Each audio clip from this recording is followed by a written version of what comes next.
Welcome to Seat Time, everybody, the off-road show that brings you all the results, news, and online shenanigans that make being online a good time. We'd like to say thank you to Fly Racing for their support of Seat Time. Please go check them out at flyracing.com. Welcome to Seat Time, everybody. Brian Pierce here, your host for this fine Tuesday evening. Seat Time, presented to you by Fly Racing. Flyracing.com. Go check them out. They're going to have their new spring gear coming out in mid-March, it seems like, so we're going to definitely look pretty good right before summer. And, of course, they just released the Sector boot. So if you haven't seen or heard anything about that, there are multiple sites that you could go to see all the press releases. But best bet, flyracing.com or your local dealer, and ask to see it in person, and you will be blown away by the greatness of Fly's top-line boot. It's pretty neat that they finally have that. I'm excited. I got to see it. It's a beautiful boot. Did you touch it? Yes, I did. How's the leather? Did you caress it? Yes, I did. It's full leather. It's nothing fake. It's it ain't awesome. No faux leather? No, it's awesome. It's not vegan leather, as no. they say? As the kids say these days? Yeah. All right, so of course, huge supporters of Seat Time. Those at Kenda Tire USA and Stillwell Performance. We very, very thankful for their support. You guys can go find them at their respective sites, kendatire.com and stillwellperformance.com. So you're watching Seat Time. This is the online show for the off-road enthusiast.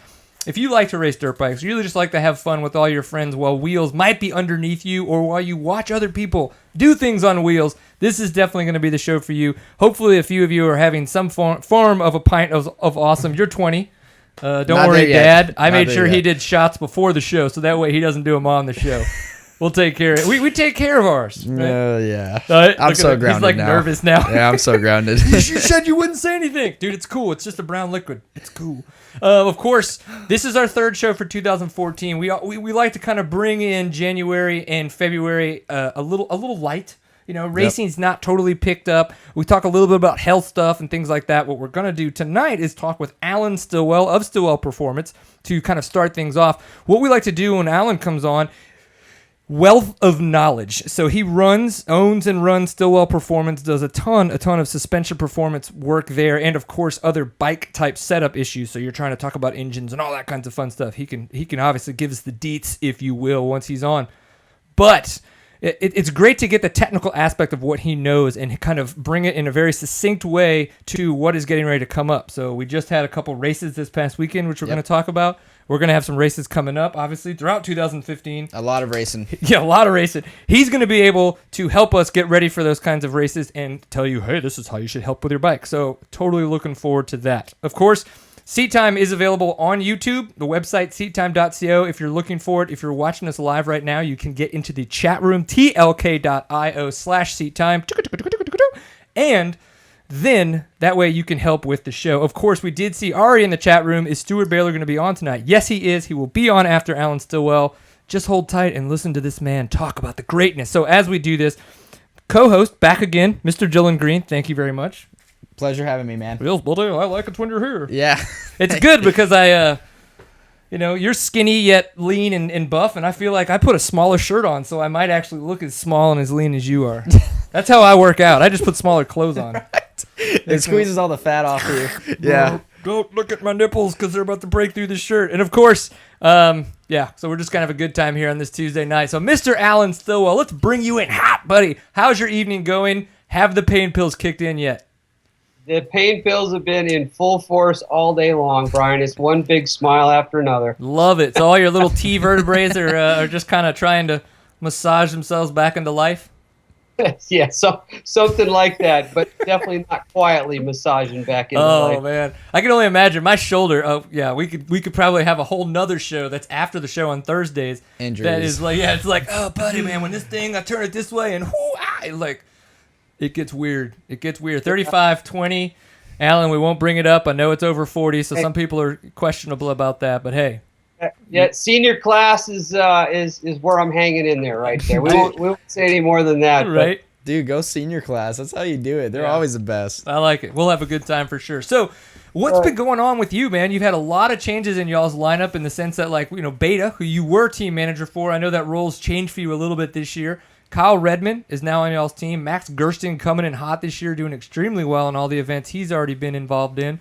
Seems like you guys have been going crazy over there. Yeah, it's a busy time for us because while I stepped away from the team manager role, we're still doing suspension for those guys, and that's 24 bikes this year.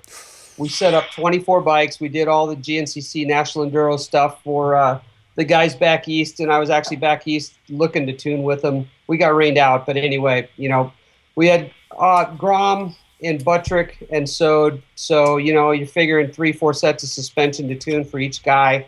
I was actually flying my head mechanic back to help with the workload and so forth, but we got rained out on that one, Brian. But yeah, on the West Coast, Max is on fire, and Kyle had his best finish overseas in the Super Enduros, and I'm headed out next weekend to go to Kyle's to do 3 days of testing over there for Endurocross. So this is definitely the busy time of year for us. We've got a lot of other private teams. We support Shane Watts' team and some other good teams. So it's burning the midnight oil right now, and then it'll calm down, and we'll get past that whole test phase. And so when National Enduro kicked off, that was a good one. I talked to Corey Buttrick earlier tonight, and he was pretty pumped with his fifth, and we had the bike work real good.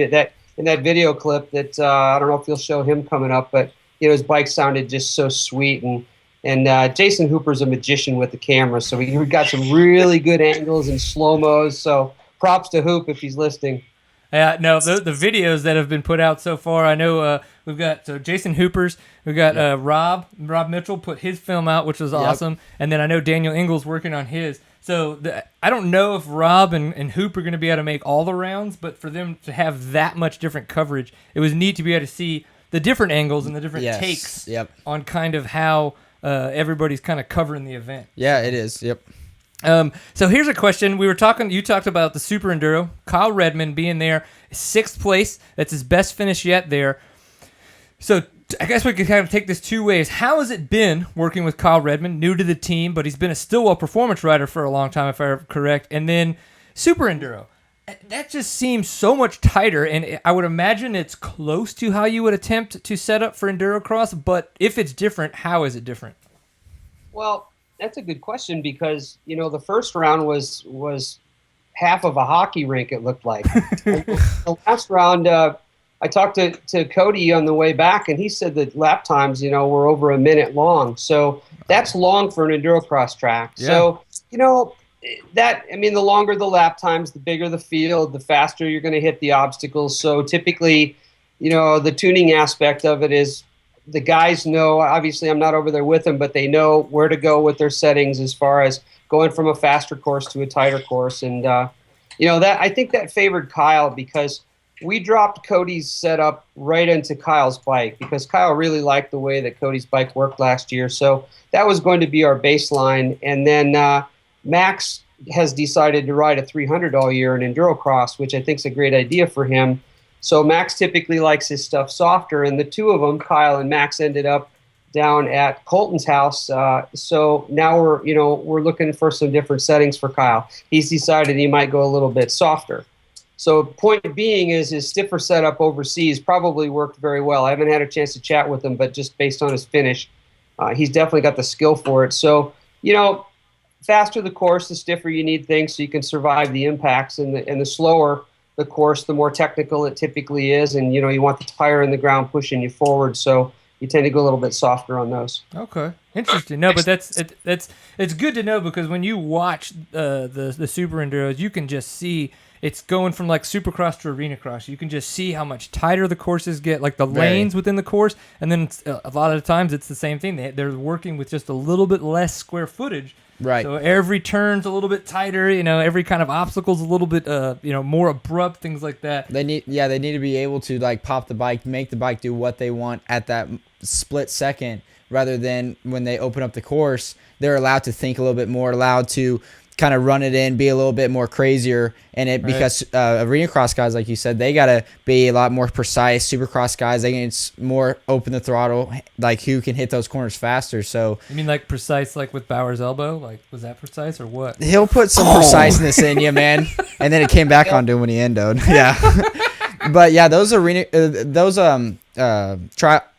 the trials background really helps those guys like Taddy, and then Gerson's been going huge on it, and then you see Haker pulling off the 360s, doing just some ridiculous stuff. The handling skills. Yeah, the suspension is what allows them to do that. And so you can notice those guys I when thought it was their big, gigantic balls.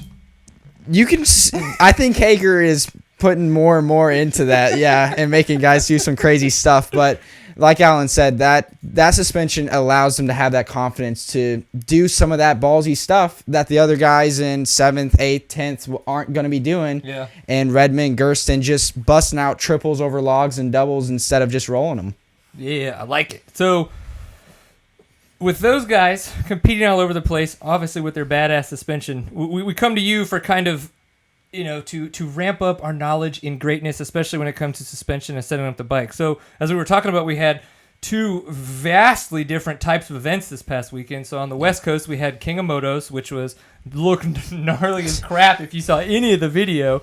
And we go east, which still looked gnarly, but in a totally different fashion. Right. We had the National Enduro there, the Sumter National Enduro in North Carolina. So when it comes to kind of, say that you've got like, your average dude's like, oh, I want to kind of like take on one of these events, or maybe I want to kind of start training for one of these events. They're not totally ready yet to buy in to say, oh man, I need to revalve my suspension for this specifically. What kind of things are they going to be looking at for setup to kind of have, I guess you could say, a better experience at either or maybe even both of those events? Yeah, well, obviously, Brian, you picked 2 events that are polar opposites or one. Absolutely. That's what we do. Yeah, but that's the privateer, right? He's got, say, a 300 XC or an RR or whatever, and he wants to do that or she wants to do that. Now, there's some great gals coming up through it as well. The main thing that I would say is look at the course and really try and set your bike up for 2 things. Number one is on all these modern dirt bikes, and it doesn't really matter what brand, I stress this over and over again, the chassis has to be flat as possible, meaning when you're either bombing across the desert or through the woods, and we're going to see some film in a minute that really brings home the point. The bikes set up on all these new bikes, they're razor sharp turners, and they do a lot of things well, but if you have your setup off, you can get a lot of head shake, like out west. I had a customer that just got a 500. He called me up. He's like, hey, can you help me with some clickers and stuff like that? I don't have time to get the springs and revalve on there. And, he hit me up. He said, there's just head shake all over when you hit the sand whoops at 4th or 5th gear with stock stuff. So, you want to have the chassis set up as flat as you can. And the second thing is you need to tune your bike for the portion of the course where you need the most help. So I'll give you an example. If you look at the video from King of the Motos, the amateurs, it's all about trying to get up those mountains, right? They can go blasting across the desert or 60 or 70, but when you're going to sit in a canyon because you can't get traction, your race is over.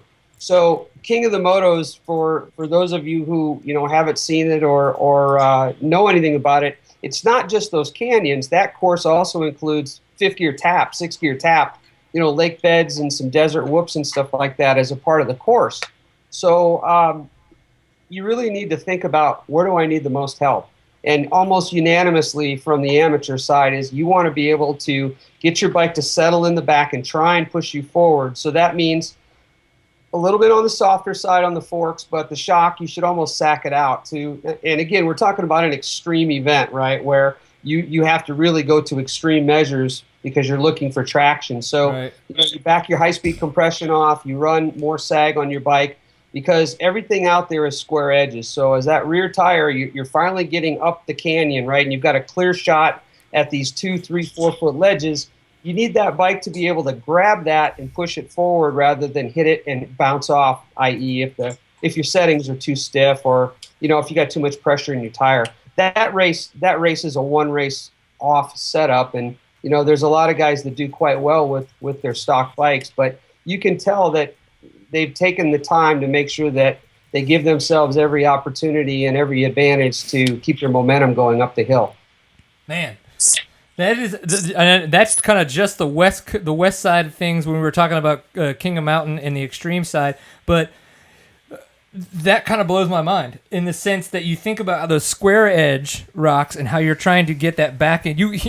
Your bike almost looks like James Stewart's bike used to look, where you kind of his ass end seemed to always be so soft. Now, obviously, we know that the valving, all the setups, still different, but that look is a little bit little bit different than you are typically used to seeing, where your ass end's going to be sagged out a little bit more. He's wanting traction, man. If they want more traction, they're going to have to put more weight on it. And because if you get stiffer, you're going to have less weight on it. So climbing those hills, you need 100% of that traction. And again, tire choice is huge on that, but you want more weight sent on that so that tire can pull everything it has, because rocks, they don't have traction. It's all on momentum getting you up that. And if your suspension's too tight, too stiff, like you said, you're going to bounce right off that like a trampoline. And the front end's going to bounce and deflect and come out of the throttle. But if you get over it with the front, you need to be able to hit that rock or that ledge with the back end and let it just collapse into it, which pushes a lot of force into the tire. And then, you run slower rebound so it doesn't unload all of your good, as you just said, all of your good momentum and weight on the back. So, we run a lot more a lot less preload on the bike. We back the high-speed compression off because that's what's really controls a lot of your dampening on, those square edge 1 or 2 impacts. But if you really look at the guys in the amateur class that were climbing up through the canyons and keeping their momentum, given that they had a clear shot at it, their bikes are pretty squishy looking. They move up and down, and there's not a lot of dampening in there. So, the modern dirt bike today, like we talked about last time, Brian, it's a wonderful thing. It'll do a lot of things well. So you could take one bike from King of the Motos and hit the next National Enduro, and you can be competitive. You can run the clickers one way or the other. Obviously customizing your bike, or the term reval's been around for so long, we're really trying to get away from it. It's really customizing it, because you two guys sitting on the couch there could both have the same 300 XC and be the same weight. And I know Brian's not as fast, but. I mean, there was a time when he was a lot younger, like, 10, that I was faster than him. There you go. That's the way I look at it. This is my friend. Yeah. Two completely different setups, right? So there's a wide range of adjustments on them for sure. Yeah. So we've got a video of, so now we kind of, I like that. That's a good idea for, I think, somebody to kind of go, okay, cool, that makes a lot of sense on what I need to maybe think about doing to my bike when I'm going to set it up for a more extreme event. We kind of go to the East Coast side of things, where we just saw the National Enduro. I know Steven's got a clip railed up for us, so we're going to show Russell Bobbitt's crash. And we've had a chance to watch it. I know Alan's had a chance to watch it a couple times, and we're going to talk about that, and we can kind of talk a little bit about what we're seeing his suspension doing because of this great slow motion. And he's okay, though. He's okay. Yeah, he's okay. He finished the race.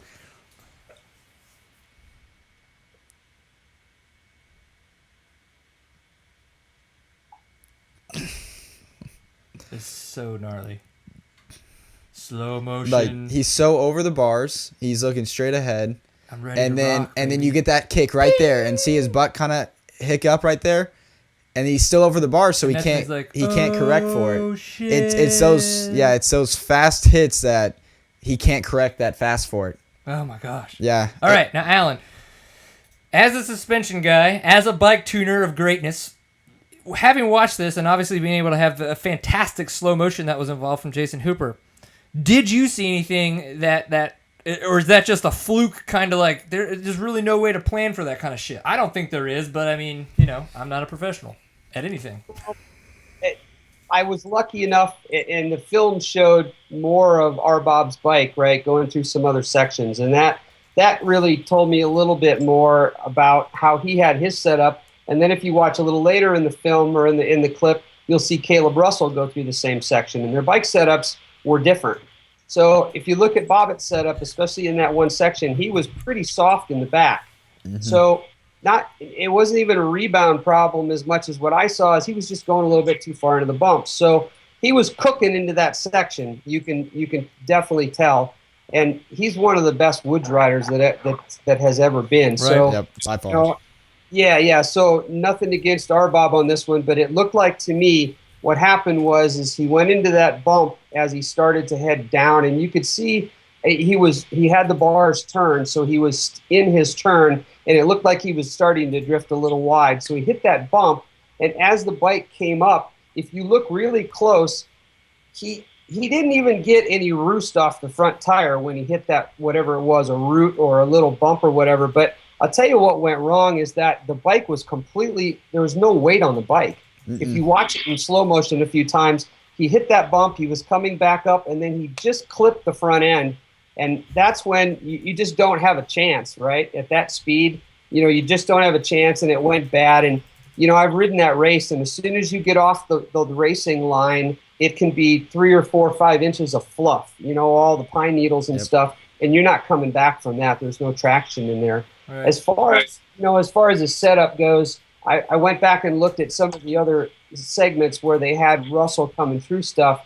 His back end just looked like it was flopping a little bit, and that's a sign of pretty soft on compression. You can almost see the rear tire, the rear fender having a little bit of this. Then if you watch Caleb come through there a little bit later, his bike in the same section where Russell crashed was actually kicking a little bit, but it was definitely stiffer. Right. Now, does that make a difference? I mean, I'm not Russell Bobbitt, and I certainly don't go that speed. So, I don't know what his setup was, and I wish I would have been able to work with him at some point in his career, but I haven't been able to. So I don't know personally how he likes his bike setup, but to me, the back end looks soft. So it went into the bump, and it created some artificial, rebound. And like I'm saying before is, those guys going through the woods at that speed, they want 2 things. They want the bike to be precise, so they want it to turn exactly when they need it to turn, and they want it to be flat. They don't want excessive kick in the back, and they don't want the front end to dive a lot, because if you look at how they're going through the trees with, an inch on each side at 30 miles an hour in 6 to 8 to 10-foot bumps, they can't let the bike step out of line at all, or, it's going to be major problems. So you're wearing bark in your teeth. Yeah, and I tune with the Beta guys, like we all know, and I set up Corey Buttrick's bike, and the goal for that is we want the bike to be straight going through the trees, and the same with Jesse Grom. Jesse is all about the throttle, right? So he's hammering through there, and we don't want excessive swap in the back under acceleration or braking, but we want the bike to be calm. Meaning it has, it's dampened as it goes through there. It's not too springy, because if they would hit those bumps like Russell did and you had too much spring to the bike, then that, again, artificially unloads it, and you lose control and you lose contact with the ground. Because really in National Enduro, it's all about being able to point A, point B, turn, squirt, point A, point B, and have the bike do exactly what you want and stay in contact with the ground, so you can hammer the turns and, get out, in and out of them fast. Yeah. So if you watch Stuart, I like that last clip of Stuart. If you look at his handlebars and his helmet, and that's what I look for when I'm tuning, is I watch the rider's handlebars and the helmet. And if you get excessive movement or the head's going like this, then the bike's rocking too much. And if you look at the good guys in there, they're flat as an arrow going through there. Caleb Russell's just like on the gas, bike's flat, he's on to the next obstacle. So if you're an amateur out there, you really need to think about how your bike feels to you. And again, I go back to the modern dirt bike. It has 2 principles that we need to understand. Is number 1 is the chassis has to be flat in order to work well. And number 2 is that the front fork of the modern dirt bike controls everything. If something's off on your forks, when you hit a bump, the whole chassis is off. The back end goes off, and you step out of line. So, KTM, Beta, all the rest of them, they have their bikes dialed to a point where, they're just razor sharp when you get them set up. And like I always go back to, you can't really buy a bad dirt bike, but you can certainly screw up the setup on them. Yeah. That's probably what I've done way too many times. Yeah. And to the whole point, it's like, this could be like the point where he's like, I really need my bike to be set up for where I need the most help. Right? That kind of a setup. So for what we know, it's like obviously that, these kind of situations may not be where Bobbitt has it set up the best. And so maybe that's kind of why it either gave him problems or whatever. I mean, whatever. We know Bobbitt's a great racer. So this is definitely not us picking on him. It's just such a great piece of video footage, because in slow motion we get to see so much of it. So that's why we really kind of wanted to kind of talk about that and analyze it. So then you get that inconsistency of sometimes you just can't save it off those bumps. You get that one section where no matter how good your suspension is, it just is that surprise where it's just you hit it just right. There is no saving it. It's just you're going over, and like you said, Bob, it swung a little wide on there in a turning standpoint, probably on the front brake, I would suspect, compressing those forks in. And like you said, all those enduro guys are all front end guys. Yeah. Every single one of them, when they sit, when they stand, is 100% over that front end, because that's how you turn. That's how you get the bike to move where you want to go. And so he's on the front brake. He's leaning over the bars. He has everything off the back end because he's coming into a corner, gets that little hop coming back up to him. Back end's coming around, and he's just going over the bars. He's just along for the ride after that. And you get those things where the rider, it's just that really quick, oh, crap, done on the ground. Yeah. Yeah. That's the thing, too. It's like in the slow motion, you get such a great chance to kind of like view the wreck, but then you go back after a couple slow motion times and watch it in real time. Right. It's just like, bobble bam. Like, yeah, it's just like there is no thing. Quick. He didn't even feel the back end. I guarantee you, he kick over. He tucked and rolled before he realized he was on the ground. All he felt was just those leaves right at the end. Yeah, for sure. And those guys have their bikes set up to be right on the razor's edge, meaning the faster that you go, the better the bike works. So when you get to that point of you got that thing full race stiffness, and then you go out and you get in a situation where you're having to kind of dance through something like that or come off the throttle, the bike won't help you because it's so damn stiff, Yeah, it needs to be pushed into something to get traction. And if you watch Russell there, if you look at his forks, they're pretty far extended, and it looks like something just took his front end out. I don't know what the obstacle was, but yeah, to your point, it was bad. And then he disappeared off the face of the planet. I mean, was that the hole of death down there that the bike? Yeah, he rolled off of it. Yeah, he went that was probably what took him so long, was getting back to the bike. I know. Zach Huberty was there, the team manager for Beta back there, and he called me tonight. We were talking about some stuff, and we started talking about that. He goes, yeah. I was right there. He said that was actually the turn there was real gnarly. I guess you came in. It was a little bit off camber, and you had to just, almost brake slide the back end to square yourself up for that next section. So, it's they're going fast through that stuff, man, and they're on the edge. So that was definitely unplanned for sure. Yeah. When I ride enduros, it isn't about how fast you can get through it. It's how good you can save yourself, because you can't watch them. We can't see that much of enduros because it's all new track, and you can only be pinpointed in certain spots.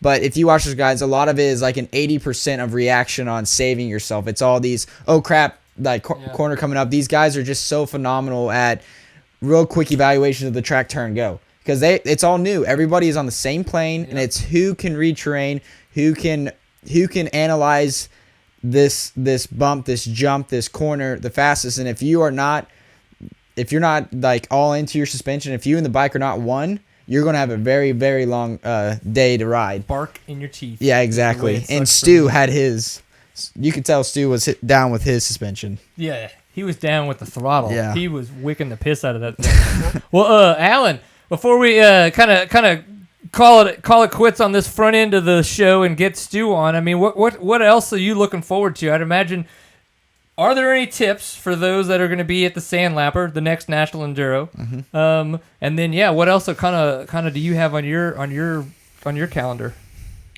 Well, as far as enduros go, you've got the benefit of the reset, right? So if you get through a section and your bike's not working right, you typically have a few moments to make a change. So the advice that I have for guys is set your bike up on the soft side, because if it's too stiff, it's hard to diagnose why it's too stiff.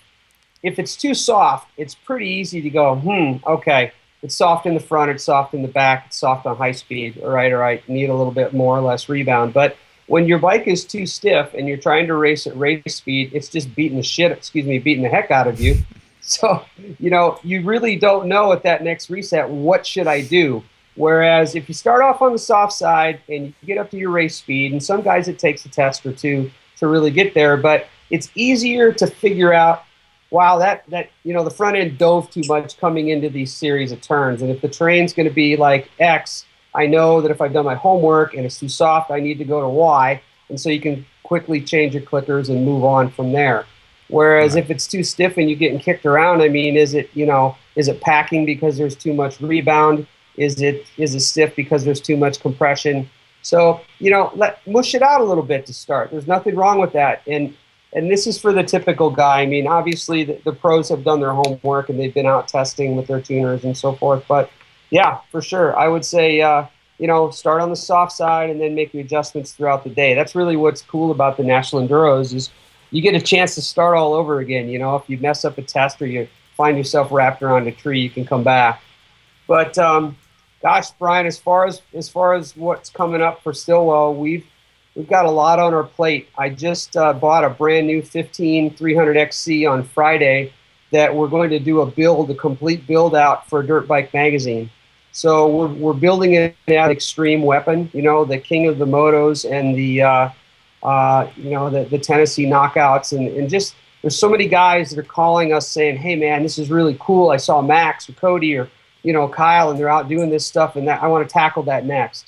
So we're going to build a 300, and we're actually going to have the video segments up on the website and also on our Facebook page. So you can check that out as we go through. We're going to do some motor mods, we're going to do some chassis mods, bolt some cool stuff on it, and obviously do the suspension. So that's a pretty cool project. We did one last year for Dirt Rider on a 250XC, and that was a lot of fun. So, I told myself I really want to be able to have one of those projects a year. So that'll be cool. Well, you guys are 300 guys, right? I know you are, Brian, huh? Yes, sir, I am. I don't know about little man. Add a 50 to it. Yeah, 350. 350. I didn't know that. Yeah. I might need to steal your bike. Well, That's yeah, awesome. yeah, and lots of racing coming up, Brian. We've got the start of the Enduro Cross Series. I'll be out testing with Max and Kyle for that coming up, and more National Enduros, and then we've got GNCC stuff. And I was in North Carolina a couple weeks ago with Shane Watt's crew, working with Jason Thomas and Josh Weinsfeld, and then also his new rider. Good grief, I should remember the kid's name. I just talked to him the other day. He's their WA expert. Drew Higgins. Drew Higgins. Yeah, me and him are really, really close friends. Yeah, he's from Texas. Yep. Yeah, super fast, super nice kid. Really pumped for him. He got a second at the National Enduro in the AA expert class. So yeah, he did. We're actually building his suspension for him tomorrow. He rode Jason Thomas's bike, and he wasn't able to come out for the test session I had, but seems like a super good kid. So I'm excited. I've watched him ride a little bit, and he's got just buku talent, and I think you'll be seeing him, on top of the box pretty quick. So, yeah. It tails off a little bit for us. It sounds like the economy is good, and guys are spending money. We are like covered up in 15s. We Good. actually had the best January we've ever had at the shop as far as bikes through the shop, and we're pretty pumped about that. So it seems like the economy might be breathing a little life into the sport. I mean, heck, they had over 800 riders at the first National Enduro, so pretty excited about that. I'm going to stay home this year more. My dad's not doing too well. He's got cancer, so I resigned after Cody and I won the championship from running the beta team, and it was really more about some quality of life. I wanted to be home. I had been on the road tuning for like 8 years in a row, and it was a good time to say I'll take a break from that. But yeah, we still got all the teams we're tuning for, and maybe get to go out on the jet ski a little bit this summer. Heck yeah. Yeah, take a couple extra pain pills, and that way you can handle a little bit of more back pressure. I was about to say a new toy. Woo! Yeah, I like it. Well, cool. Water doesn't hurt as bad. It can. It can. Especially after a six-pack. But remember, you should be wearing a helmet, especially if you're drinking while riding a jet ski. That's what my dad says. He goes, you have to quit thinking that you're still 16, son. Yeah, it's like, hey, babe, I'm going to go get the mail. Put your helmet on. You're going to do something stupid. Yes, ma'am. You got it. Happening. Get off the scooter. Okay, I'm not riding the four-wheeler to the mailbox. You got it. You know what? Next time you have Taylor Robert on, you should ask him. He's our neighbor out here, and he took his trials bike up to get the mail, and luckily he had a helmet on. He got T-boned by a little old lady. Oh, yes, we are talking to him about that. Calling him out. That was last year, but he got, I guess she cleaned him out pretty good. And after it sounded like he got cleaned out a couple times over in Finland. It might be a good question to ask. Imagine hearing that. Robert out for the season due to old lady. Yeah, due to old lady. Patty Mazuzak doesn't take out Taylor Roberts. Little old lady does. Little Aunt Betty. Love it. Well, dude, we really appreciate you coming on the show and sharing all of your wealth of knowledge with us. I really do hope that in the near future or even sometime this year that I do get to send you some 2015 suspension. If not, if we decide that's not, you'll definitely get my 13 back so that way we could just do an overhaul on it because it's been, it's just good to get you to kind of massage it a little and love on it some. Easy, big boy. The suspension. Right? I was going with that. That's not weird, right? It's like, I'd like to send you my big springy forks with all of my shocks, buddy. Well, hey, maybe we get you out to test ride this new 15. I like it. Maybe that could be my bike to destroy at the TKO instead of destroying my own 13. He's not giving you that at the TKO. Yeah. Bro, you don't. Dude, people love me, man. I tell you what, man. If you want to know how bad the King of Hammers is on, or King of Motos is on your bike, it's hook it up to your trailer hitch and drag it a half mile down a gravel road one way, then flip it over and drag it a half mile back the other way, and that's how these guys' bikes look. And then that's the first loop. That's just the first loop. And they don't fall that much either. Yeah, they're doing great. I bet Haker didn't fall that much, and his bike is trash. Yeah. Yeah, and Colton's one of the best riders at the world at that, so it's all good. Well, Hey, guys, it's all good. Yep, thanks, Brian, and we'll see you guys next time, huh? Absolutely, Yes, dude. Thank you very much, and yeah, we'll definitely be in touch. Keep it pinned. Ow! Later, dude. Awesome. Well, remember, if you guys had any kind of thoughts about what Mr. Alan Stillwell had to say, stillwellperformance.com is where you can find out more information. As I like to say to people, a lot of people are kind of like, I don't know, do I need to do stuff to my suspension? The best thing to do is just email him. Yep. He's very active with his email. He emails everybody, and then, of course, when you do fill out the forms, you get like a huge form to fill out when you're doing when he's doing your suspension, and then you get on a call with him and all that kinds of stuff. So really personal. Yeah, really personal. So while we get Stu Baylor called in, what we're gonna do is we're gonna play the Baja Rally teaser. Now, Steven and I, unfortunately, life just gets in the way sometimes. We have too much stuff going on. We apologize to everybody for that, but we have the teaser ready to go, and the plan is, fingers crossed, in 2 weeks we will have the actual Baja Rally documentary of Woody navigating the Baja Rally released for you. So yeah, check it out. Hopefully the audio works and you guys hopefully enjoy. Look for him on the side peeing. Yep.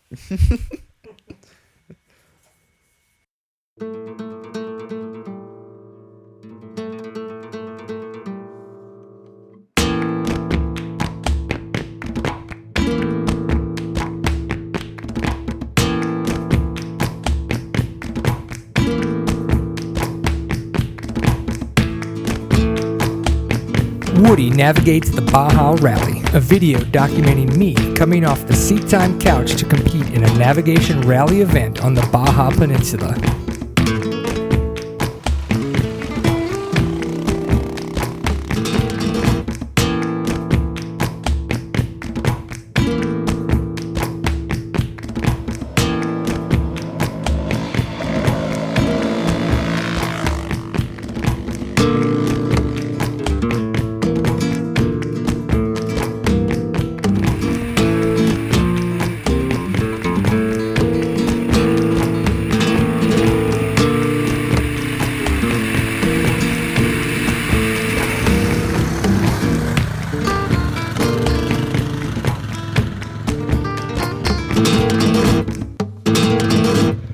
Yes, indeed.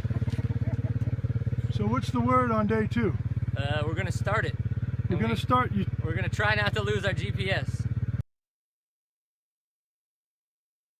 We tried to plan it so it would be awesome, and Stuart Baylor was on, and then now he was trying to Skype in while we had Alan on the show, Where'd and of he course go? now Did he go take we a can't get into. bathroom? Yeah, he probably's like, oh god, I gotta pee.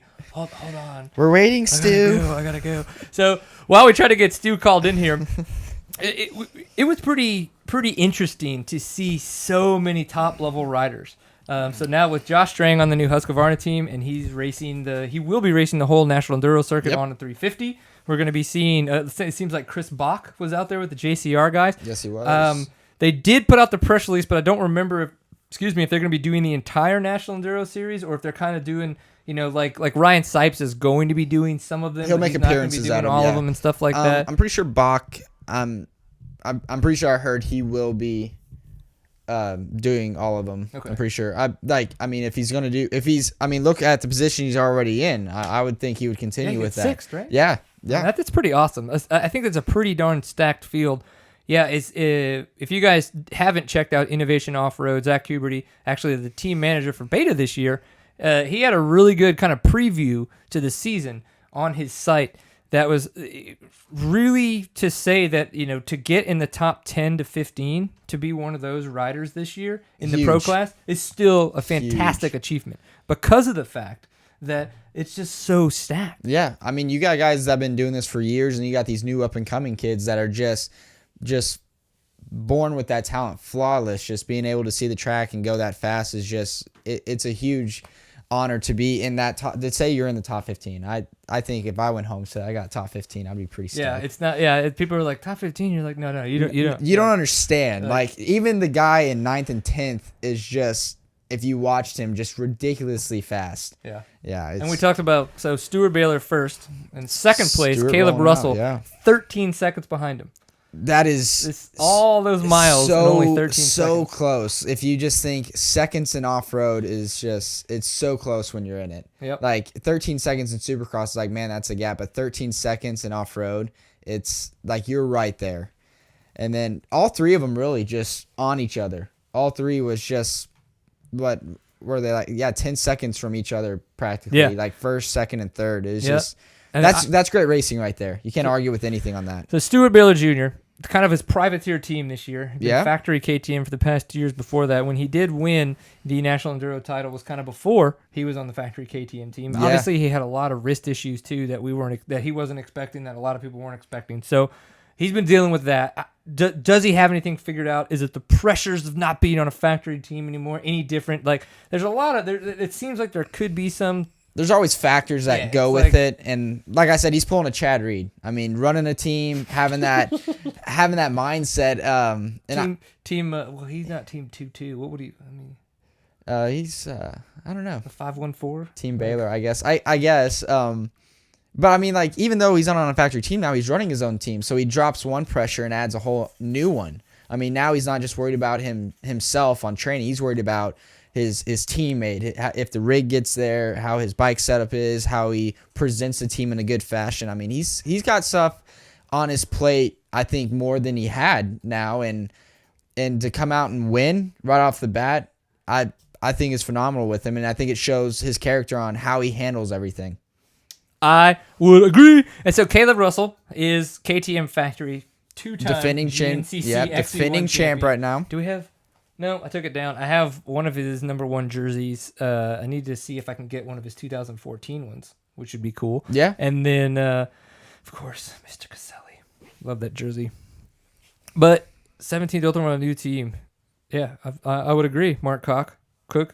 No, yeah, Coach. Drew is a phenomenal racer. I've had the chance many years from 125s and up. Me and him have had some phenomenal battles, and the kid was born for this. Coming from hockey, just letting y'all know, any of you racing team owners, he was a huge hockey all-star, and so he's not afraid to put you in a tree or something. He's put me so crazy. He's so quiet. He's quiet. He's so monotone and everything, and when he puts on the helmet, when the helmet comes on, he's so loud in his riding style, and you put him in that tight stuff, he will. That's where he goes faster. He I excels. cannot believe it. If the woods opened up, he's like just as competitive. But if you make it tighter and tighter and tighter, the dude just keeps speeding up. And I never could understand how he did that. And he has pulled me so far along in my racing career, and just happy that he has a support behind him and just giving him that opportunity to show how fast he is. Yeah, so even Alan Stillwell mentioned that he's actually kind of a support rider this year for the Shane Watts Dirtwise school. And for what he can do, I can see that turning into more. I really can. All right, so we actually got Steward Baylor Jr. on the phone. Right now, if you look very closely, you can see directly up his shorts, and he has not manscaped in a while. It is very unfortunate, but we're gonna make do. Mr. Steward Baylor, congratulations on your win, dude. How's it going? I'm doing good, man. Just trying to figure out all this Skype stuff. It's really killing me. Dude, you have been on the show before. What's up with all these guys? I know, not I just don't know once. What the problem is this time? It's getting harder every time. I was trying to do it on a computer, and nothing seems to be going my way today. We're racers. We're not technicians here. We're not computer Exactly. scientists, man. We don't pay the dude Yeah. to work on computer. Just pay him to kick butt. So is this on your phone then? Yeah, I'm on the phone because the computer wouldn't work. All right, tell everybody not to call you, because if they call you, we're going to lose connection. And God knows I can't stand another 5 minutes without you. Oh, I know. It would be miserable. It would be miserable. So I have to ask, how's your dad? Has he been in the bars lately, and does he miss me? I don't know about the bars, and I'm sure he misses you. Yes! Yes! How can you not miss the handlebar mustache? Big Stu, I love that guy. Like, in the most mano a mano way possible. I think you have your own personal connection with him. I'm not on that. I mean, we have closed down bars together. That's deep I rooted. think you have with other more people. connection than actually Stu does with his own dad. I don't know. I I mean- don't know. I mean, he is literally fruit of loins. I am nowhere near that connected to Big Stu, so Yeah. it could get awkward. Yeah. Did it? I don't know. We're on here to talk about Stu's win. Oh, Yeah, oh, not his God. dad. Not So you his can dad. tell that Dylan's still a rookie to the seat time couch, and he's trying to actually get us back on track here. This is Making what a Stu guy. uncomfortable with his What dad. a guy. Oh, it's okay. It's okay. So, dude, congratulations. We had you on kind of when things were coming to fruition. All the contracts weren't signed yet, but you did get a chance to talk to us about some of the stuff that was going on with your team. Now, obviously, now everything's settled. You know what that team looks like. Your kit was kicking, I have to say, with all your fly gear and the way that you guys colorized everything, if you will. So kind of just take us through a little bit how stressful this weekend was for you and how you were able to still do as well as you did. Well, it was once the weekend rolled around, I knew that I had done everything I could to prepare myself, and I mean, it was just time to go racing. So, once the racing was there, obviously, I know what to do there. But leading up to it, it was stressful to say the least. We had a lot of headache. We spent a lot of time on the bikes, and every night we would go down to the shop and just take bolts out to re-Loctite them and make sure they were tight. So Loctite the Loctite. You Loctite the Loctite. Yeah, exactly. I think every bolt was re-Loctited 6 or 7 times. Trevor and I both were very paranoid about that. And we put a lot of time into it, and it was really hard to find time to do the stuff that we needed to do as far as preparing ourselves rather than our bikes. And on top of that, we were trying to close contracts and get everything done. And the first national being as soon as it was this year, definitely threw a curveball. All the other guys are trying to wrap up stuff with Supercross, and here we've got the first national, and right at the end of January. So when they usually start at the end of February, beginning of March, that 1 month meant a lot this year. It was definitely difficult to find time to get everything taken care of. And for me this year, it was really hard to find sponsors. It was one of the toughest years I've had personally. And it sucked. It was a never-ending battle. Guys sending me emails back saying, "Yeah, we can give you 30% off, or we can do this." And it's like, man, I've put so much work into it that if I can get 30, if all I'm getting is 30% off, I might as well hang it up. So, Right. Yeah. it was it was definitely difficult to read those emails and find the right words to say. But we definitely had the struggles, Trevor and I both, and we put a lot of time into it, and I'm just really glad that it showed off. Man, yeah, I think it's very impressive what you guys did. And Dylan said it really well earlier. It was kind of like Chad Reed style. You Yep. kind of were able to. I don't know if the industry wrote you off or whatever, but if nothing else, you knew that you still had the ability to ride and ride well competitively inside of you. So you weren't ready to hang it up, and so you just kept on working. Well, yeah, till you made it that happen. brings up my question real quick. Just Go for to big fan. I've been to the GNCCs. I've raced them and did the enduros and stuff, and I've been able to watch you ride, and it's a huge thing to see you ride and stuff. And If you were here right now, he'd actually be holding your ass. yeah, right. Like, yeah, that's- no, not even close. Okay, but no, just from a rider's standpoint. Okay, there it is. Just from a rider's standpoint, to be able to have a team in your head when you come to the track, did it ever like impede on your riding when you were did you ever like have these thoughts while you were in the enduro or anything, or how do you separate track from business really? You know, it's it has been difficult, but you know, when I start riding, honestly, it's all about me and the bike, and I don't really think about anything else that's going on. It's just you know, I don't even know that I think, to be honest. I just twist the throttle. So Right. at the end of the day, I'm just trying to twist the throttle and hope for the best. You know, it has been tough trying to figure out how to work the team deal and still give myself the attention that I need to become a pro rider or stay a pro rider and do exactly what I need to do. But you know, we've been pretty good at being able to manage our time and get done what we needed to get done throughout the week. Right. Well, right now you're sitting top of the podium for the pro riders, man. I think that's a pretty awesome way to start out the series. I know you had that wrist problem. You probably broke the worst bone in your wrist you could have ever possibly broken, and that has taken a lot of racers out of their career. And for you to come back and win the series, how's your wrist feeling? Is it 100%, 90%, or just not even there anymore? You know, it's a constant reminder. It's one of those things that I won't ever be able to forget about. You know, the doctors told me that I'll never be able to come back from it.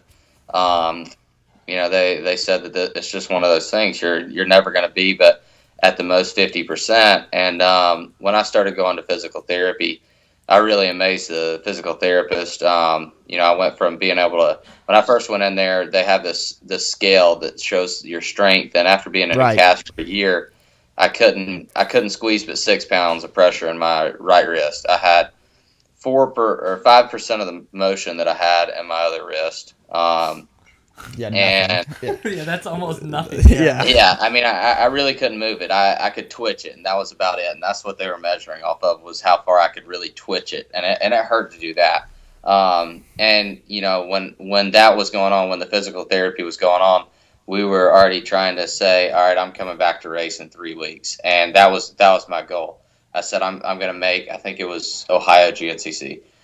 And I said, I'm going to make this race. And at this point, I had the bones taken out. I'd had 6 surgeries on the wrist, you know, the broken collarbone, all that. And I went back to the physical therapist after the second visit, and I could squeeze 30 pounds, and I had about 25% of my motion. And she didn't even know what to think.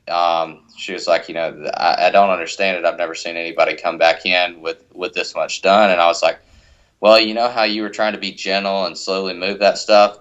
She was like, yeah, you know, you don't want to hurt anything. And I was like, nah, not me. I was standing on the floor. I had it under my foot. Like I was doing whatever I could to torque this thing and get it to move. Doesn't sound like she deals with racers much. I mean, it's like, she's got to know that we don't give a crap. All right. Yeah, I mean, it was. I had a wrist brace. Actually, Charlie Mullins is using it now. It's this thing. Oh, that's it's cute. a very like share your wrist braces. Yeah, it's a torture device. It's called a jazz wrist brace, and if you ever get a chance to look it up, you should check it out, because you would just look at this thing and be like, I never want to see that thing.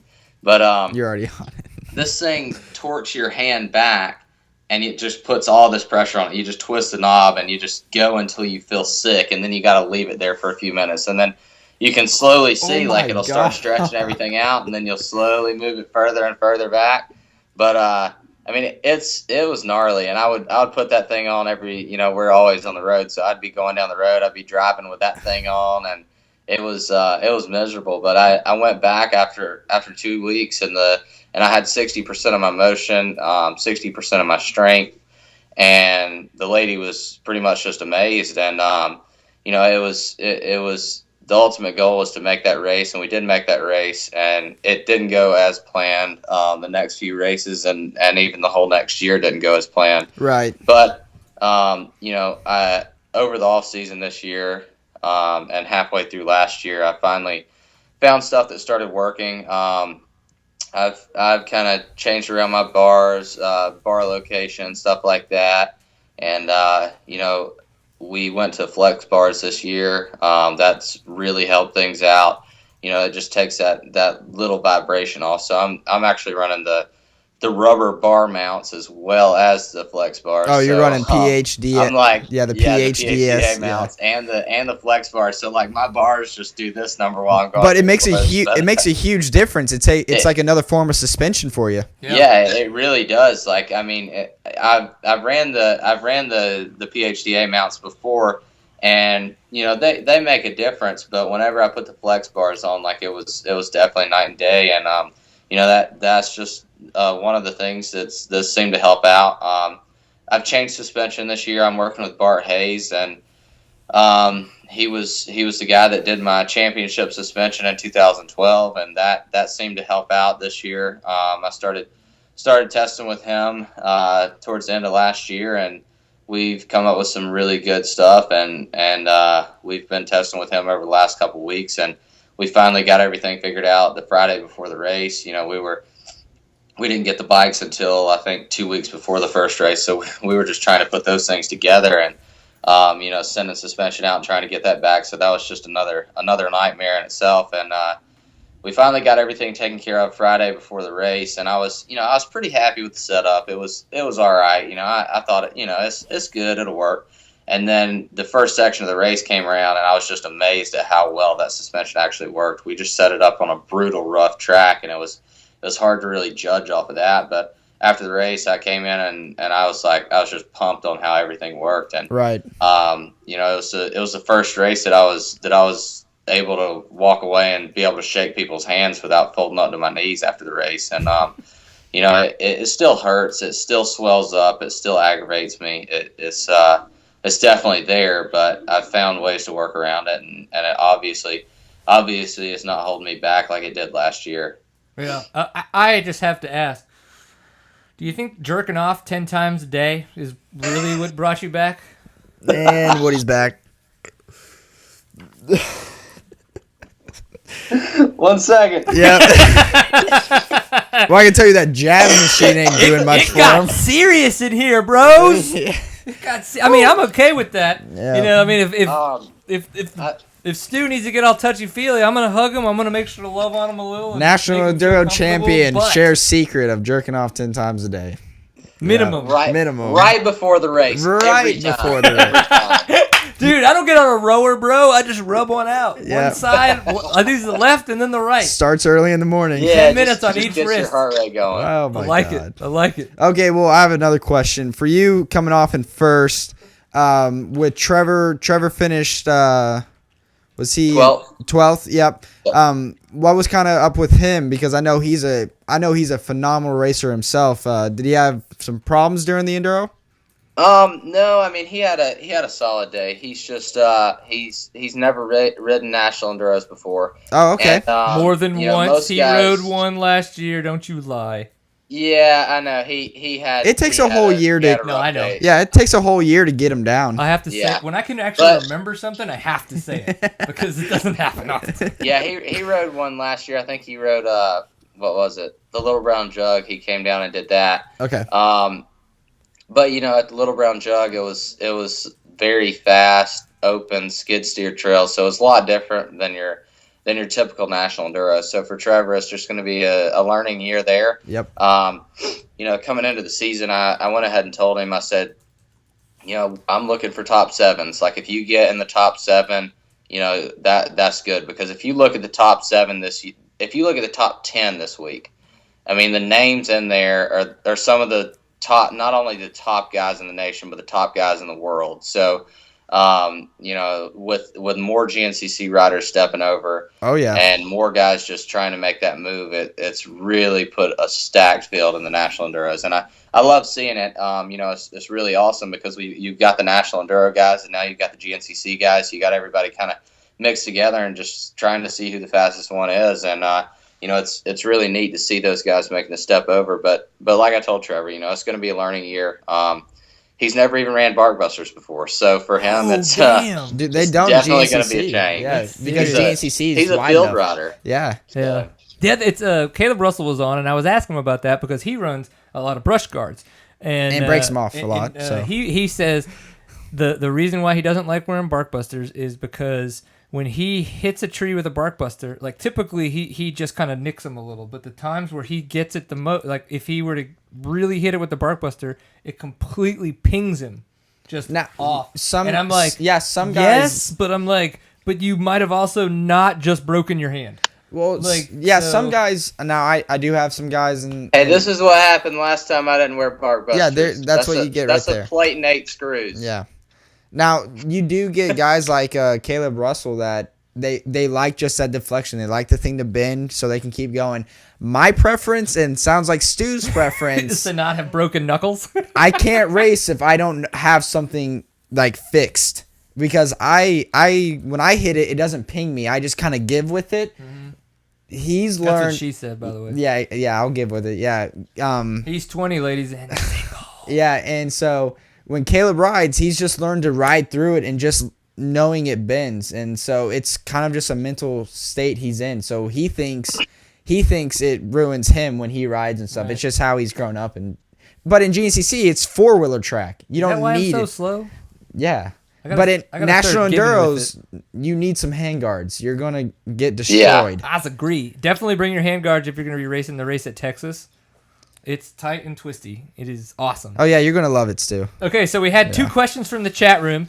One of them is awesome and serious, and the other one is awesome and not serious, and that's good too. So the first one, just to have some fun with it, is we were said that apparently on Snapchat you did a lot of talking about some sushi, and there's like some sushi story, and wanted to know if that helped you during the race or not. So I guess you should tell us about the sushi story, because I'm not on Raw the Snapchat. fish helped him. Yeah, actually, I just came back from eating sushi. It's one of my girlfriend's favorites. So I've been away for about a week and a half, so I had to take her out, so I didn't have to hear her yap. So that was the deal there. And So raw fish and maybe a little bit of raw stew. yeah, I don't mind sushi either, but it's a lot worse when you have to pay for 2 people's sushi, because that stuff's not cheap. No. Those Chinese people, they get you, man. They think us Americans are stupid. Here's some rice for $1. Yeah. So the second one is from Mopar in the chat room. I wanted to know about your suspension. And he got a little kinky with his wording, and I'm totally okay with that, but I think it's actually a serious question. He said, how do you like your suspension? Do you like it soft, springy, stiff, progressive? Maybe soft and springy or stiff and progressive. I think that's what he meant. I'm a very stiff rider. I've always liked my bike set up almost similar to an arena cross bike. I have had to change my setup quite a bit over the last year and a half or 2. Well, it's been 3 years since then. So I forgot. It's been a long time since I broke my wrist. So I've been changing it quite a bit recently.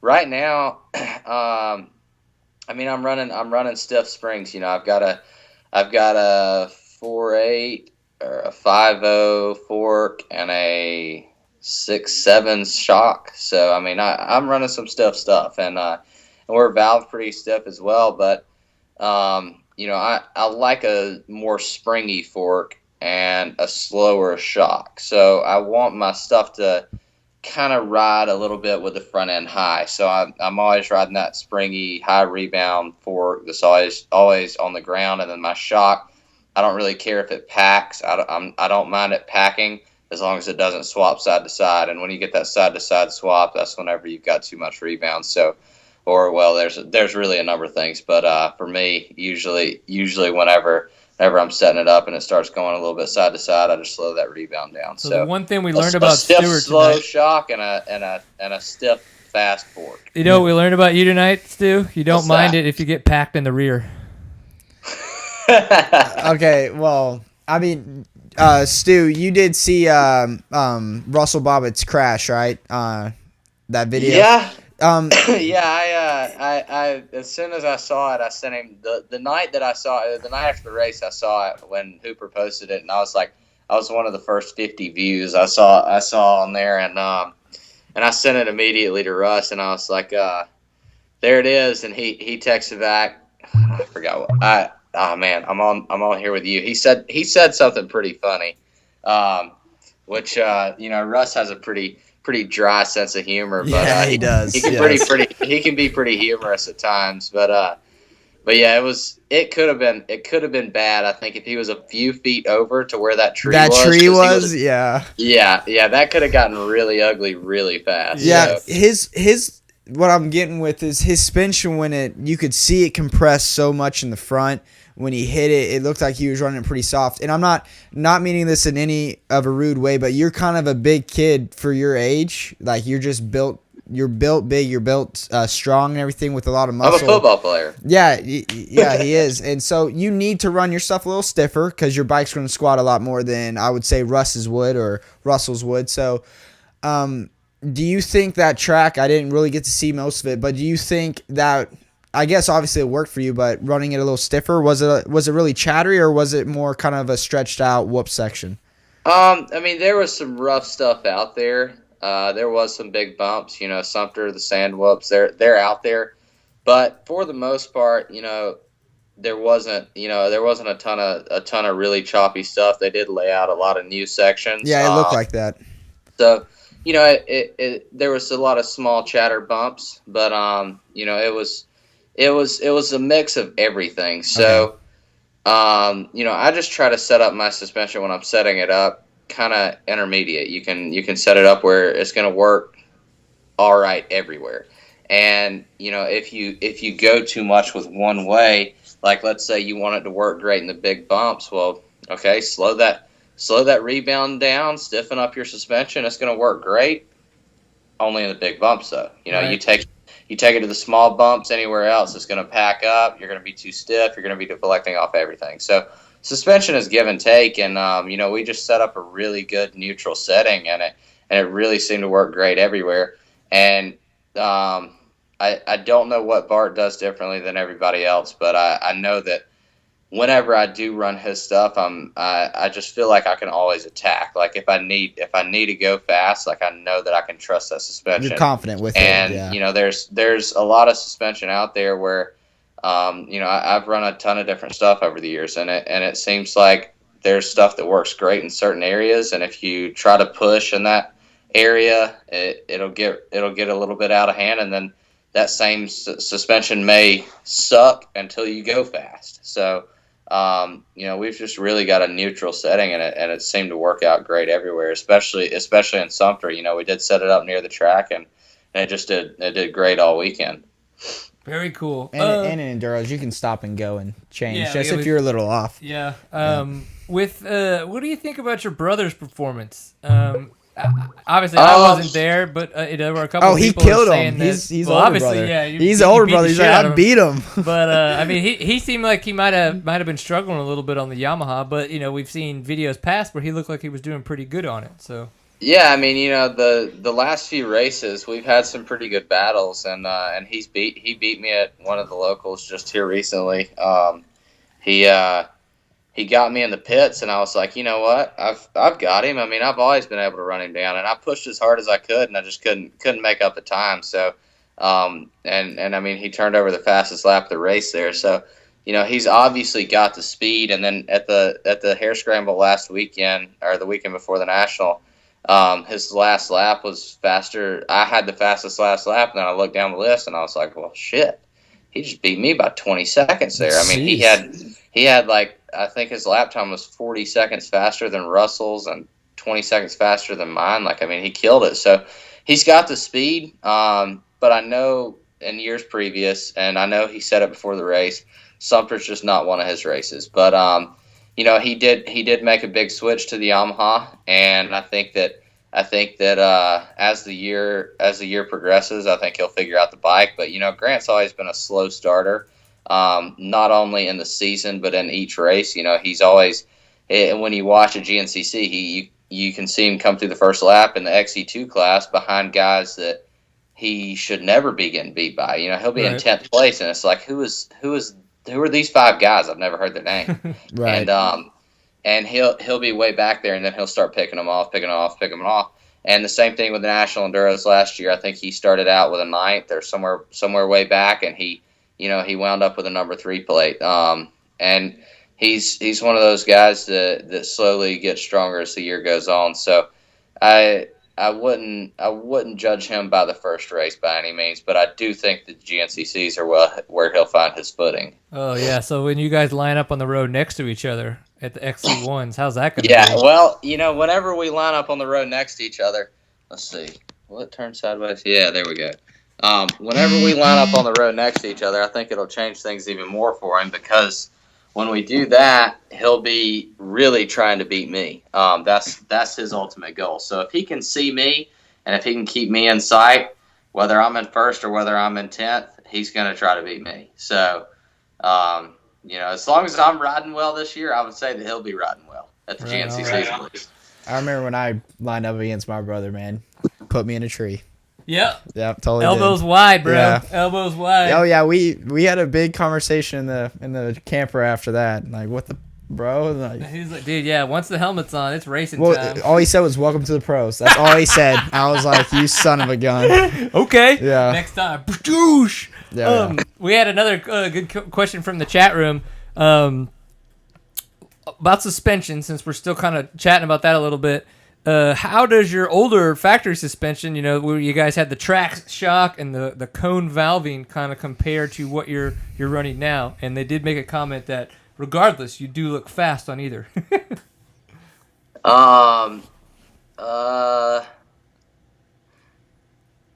Can't really answer that question. Well, I mean, do you wish you kind of had some stuff that you previously had for this Yeah, I mean, year, like, yeah, or are 'cause- you just kind of good with the whole new all right, setup? Here's your answer. Here's your answer to the question. We'll just lay it out there, make it plain and simple. Look at the results. That's all that I can say there. Yep. If it works, yeah. it works, I guess. Yeah, there it is. With Stuart Baylor works for what works. Yep. And like Ricky Carmichael said when he was on Honda, I get on and I ride the damn bike and I go fast. That's what he said. That's how he won. Well, Ride the damn bike. I mean, I think that you can get anything to work. I mean, I think that stuff's great as well. But it is convenient with Bart just being right up the road. So Right.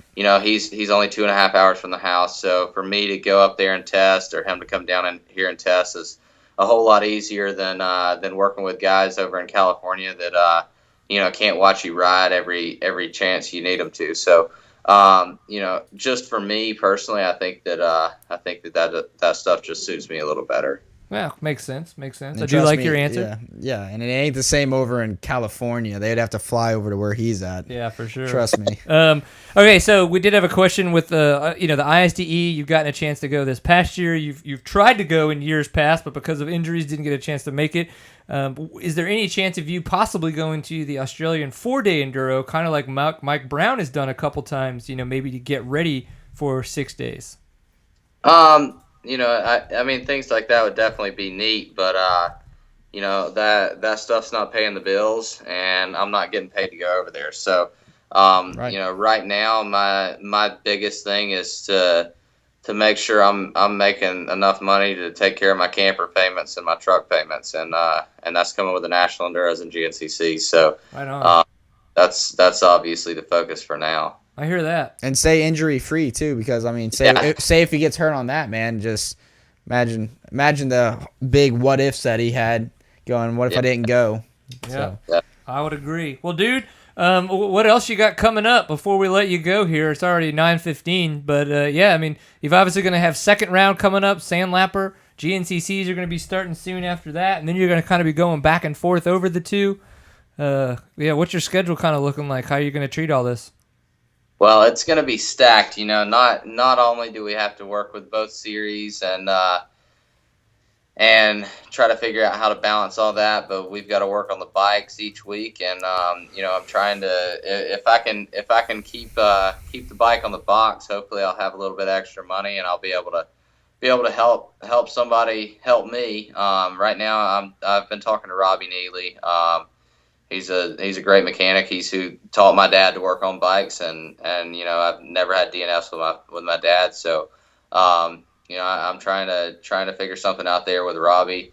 But right now I have no money in my pocket, and we're just trying to Right. make sure the races first. So that's the ultimate goal is make sure we're making it the track, and then we'll work from there. But we worked on the bikes before this race, and everything seemed to go all right. My dad stepped in the shop, and I think he was ready to step out of it this year, and he stepped in the shop the last day before we headed out and made sure we went over the small things that things that you would never even think about, things that nobody would ever think about, that he's always put on his list, just stupid things that you would never think would go wrong, but it has happened in the past, and he always tries to check that over, and he came down and helped us, and that's going to be the main thing, is trying to figure out how to balance all of our time, trying to figure out how we're gonna make it to Texas and back, and then have race bikes ready for the next GNCC the following weekend. Well, if it makes it any easier, Stu, I live about 45 minutes, about an hour I live closer. to Stu, come on to over. Callisburg. Yeah. So I mean, you guys are welcome to come hang out here. Even if you come Well- like the Tuesday before, you could be on the couch at seat time and then go pre-ride stuff places. So I'm just saying, throwing it out there. Well, I mean, if you guys have some riding similar to the track, which I'm sure you do, being that close, I'd definitely like to come out and try it, because Texas, Wyoming, places like that have always thrown me a curveball personally. I've never really ridden in conditions like that, and I think that ISD really helped me out with that, being similar conditions. And Trevor and I were actually talking about that today in the parking lot of the sushi restaurant. We were discussing how Texas was going to be, and I told him if it's similar to last year, it's going to be dry, and it's going to have some loose rocks, and it's going to be pretty sketchy. But the trails were pretty fast, fun, and flowing, and it was the terrain was pretty similar to how Argentina was, just not near sketchy. Okay. So we can Yep. settle you right now Yep. that it will not be like any Texas National you've done before. Nope. It's not West Texas where it's open, really dusty and pucker bushes, and it's not Concho where it's exactly what you just described. Where it's a little bit more open, but it's a lot more shaly and loose and stuff. It does have those rolling rocks a little bit, like you said, but this place it's really weird. So if it rains, you're gonna have great traction. I can tell you that. If it doesn't rain, you're gonna have it's gonna be slick the whole way. Blue okay. groove. Yeah. So just be prepared for that. If it doesn't rain, just know that it's gonna be slick. all right. This place has very little elevation. It's Texas. You're not gonna get anything. But it's weird because they have very quick elevation. Yeah, it's just little quick divots out of in and out of creeks and stuff. Yeah, and it goes from really tight trees. You're going to be turning a lot, so set up that however you want. You're going to be turning a lot, and then you'll get into like this just flat, smooth, slick to these rocks that will roll on you and stuff, and you won't be able to see them. They're in the ground. So that's the whole track. Yeah. So All right, the whole track in 30 seconds. Sweet. I know my setup, changing everything. Yeah. Do not come to this race prepared for Anything of else, the Texas yeah. Nationals, except maybe if you came to the Gilmer event in 2007. It's probably closer to that, minus the elevation, than it would be Concho or Lone Star. he can just watch the footage of the Enduro that we just had last time. Yeah. Yeah, Yeah, there's footage out there. Yeah, we literally Your rode the Cool same Media. track. What's his Carter York. Carter York. Yeah, Go find his YouTube literally channel, rode the and he exact has- same track. Well, we It's- won't be riding that same track, Well, they added that new field into it, but buddy. big deal. No, it's the Red River Dirt Riders, bro. I They don't don't care half-ass. what- dude, They the don't do what place isn't Toro and that big. TCCRA do, where It they ride the isn't that same big. thing over and over again. Come on, buddy. Rode there like You know 9 this. years straight. Oh, buddy. Take him to Munster or somewhere. They had the last man standing. What, He'd you have think I'm fun gonna up get a there. day off of work just to take Stu riding? I'll freaking take him, There man. you That's go. where they had the last man standing. The He's- place is sick. He's gonna hold you. I'm coming out. And I don't think, honestly, if you took a day off work, you'd probably start drinking, and you'd never make the next day of work, and it'd just be like See? a vicious cycle. He So knows what you you're saying so is your well. dad's coming with you? We'll see. I might be able to get him coming out. Yeah. Because if your dad comes, I'm gonna have to call in sick for being dad as well. The whole week. And, week. Just see what happens. Well, dude, Good luck to you, man. congratulations. You did awesome. Super, super proud of you. Glad that things are looking up. I know that a lot of people were kind of like, but one hell of a way to make a representation of what the year could be. So keep it up, man. Yep. All right, thanks a lot, man. Good luck. Hey, and next time, manscape before you come on the show or something. It's just awkward. Got weird. It got weird. That's the show on Thursdays, man. That's the show on Thursdays. I forgot about that. All right, keep rocking the fly racing gear and looking awesome. We'll chat soon. All right, sweet. Sounds good. Thanks a lot. Peace. Yep. All right. So now we've had Steward Baylor on the show. It took him a while, but we got it figured out. Yeah, he was there and then he was gone. And then he was there. Yeah. Hey, we'll take what we can get. Those guys live out in the boonies, and they have nobody out there on the East Coast has any kind of very good connection. So the fact that we can get them on the show is yeah. When I go out with my dad and mom stays home, I'm like, all right, mom, won't talk to you for like 4 days because it's nothing out in those valleys, man. I would agree. Well, dudes.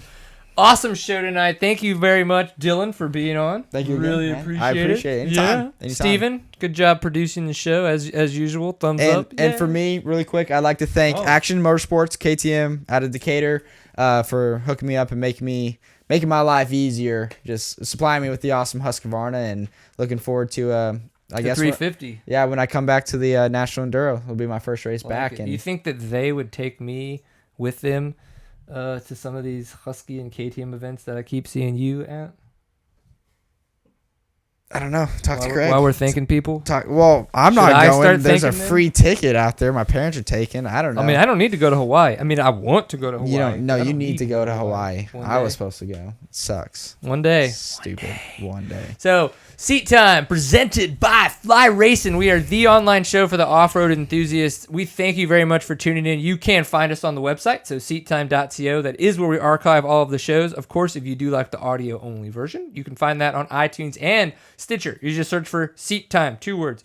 Of course, we're on the Facebooks, we're on Twitters, we're on Instagram, but we're not on Snapchat, unfortunately. I guess whatever. I don't know Snapchat. if I need to take pictures of my balls for people on Snap. I don't know how as a brand I would use Snapchat. So I guess I could come up with something. It's Instagram, just quicker. I might just go to jail. So it's easier just to turn myself in than it is to open a Snapchat account. Yeah. Right? Yeah, you're not getting anything. Yeah. Of course, big, huge thanks to Fly Racing, Stillwell Performance, and Kenda Tire for all their support of Seat Time. We wouldn't be able to do this at the level that we do get to do it at if it weren't for their support. And thank you guys for tuning in. We will see you in 2 weeks. Yes, February, still things are a little slow. We're taking it easy, spending a little more time with the family. That's just the way it works. But we will see you in 2 weeks. Remember, always enjoy a pint full of awesome, and we will see you soon. Peace.